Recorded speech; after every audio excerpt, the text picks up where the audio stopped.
Okay, today I wanted to give some tips on rolling like a ball, as we call it in Pilates, but a lot of different exercise groups do the same thing. It's a rolling spine massage.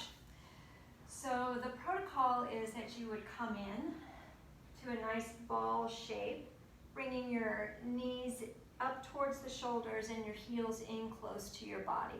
The goal is to get the roundest shape in your spine that you can. So depending on your hip flexibility and your back flexibility, you're either going to pull in nice and tight, or you might have your legs up more in a tabletop position. So what I see happen often is that people roll back and can't get back up. So they'll roll back, kind of flatten, and then they can't get themselves back up. And the reason for this is usually a tight low back that prevents them from getting that real rounded curl here in the low back and prevents them from bringing their hips with them when they roll. So the key to being able to maintain the roll and to get yourself back up is that you have to scoop and really scoop in the low belly, tuck the pelvis under, and keep the pelvis rolling back with the body as you go, and then the weight of the pelvis in your lower body will round and bring you back up. So if you're here, you want to be able to roll back and come back up and find your balance. So you have to lift your hips and come back.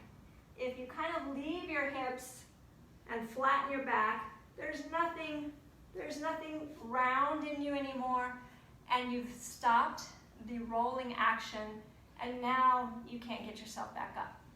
So what you want to look at is, do you have a flat spot in your, usually it's in your low spine, that makes you kind of just thud into the floor, where you try to roll back and you just kind of flatten.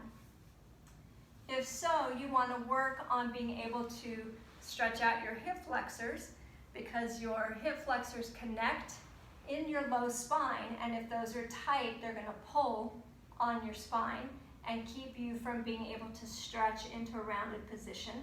And then also stretching through the hamstrings, through the glutes, and through the spine, things like cat-cow, forward stretches, things like that, to be able to bring that stretch into your back.